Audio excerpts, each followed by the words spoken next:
സ്വാഗതം. Aroor vision news ചാനലിലേക്ക് വാർത്തകൾ വിശദമായി.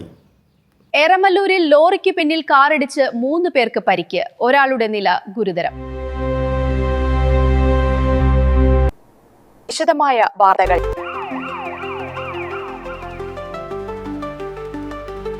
നിർത്തിയിട്ടിരുന്ന ലോറിക്ക് പിന്നിൽ കാറിടിച്ചു. ഒരു കുടുംബത്തിലെ 3 പേർക്ക് പരിക്ക്. അരൂർ ദേശീയപാതയോരത്ത് നിർത്തിയിട്ടിരുന്ന ലോറിക്ക് പിന്നിൽ കാറിടിച്ച് ഒരു കുടുംബത്തിലെ 3 പേർക്ക് പരിക്കേറ്റു. കൊച്ചിയിലെ ആശുപത്രിയിൽ ചികിത്സ കഴിഞ്ഞ് മടങ്ങുകയായിരുന്നു ഇവർ. ആലപ്പുഴ അവലക്കുന്ന് പ്ലാശുകുളങ്ങര വേലി വീട്ടിൽ ചക്രപാണി 79, ഭാര്യ അമ്മിണി 69, മകൻ റോഷൻ 41 എന്നിവർക്കാണ് പരിക്കേറ്റത്. വ്യാഴാഴ്ച വൈകിട്ട് എഴുകുന്ന പഞ്ചായത്തിലെ എരമല്ലൂർ മുക്കിന് സമീപമായിരുന്നു അപകടം. ദേശീയപാതയുടെ കിഴക്ക് ഭാഗത്ത് നിർമ്മാണ സാമഗ്രികൾ കയറ്റാനായി നിർത്തിയിട്ടിരുന്ന ലോറിക്ക് പിന്നിലേക്ക് കാർ ഇടിച്ചു കയറുകയായിരുന്നു. ഇടിയുടെ ആഘാതത്തിൽ കാറിന്റെ മുൻഭാഗം പൂർണ്ണമായും തകർന്നു. രക്ഷാപ്രവർത്തനം. അപകടം നടന്ന ഉടനെ ഓടിക്കൂടിയ നാട്ടുകാരാണ് പ്രാഥമിക രക്ഷാപ്രവർത്തനം നടത്തിയത്.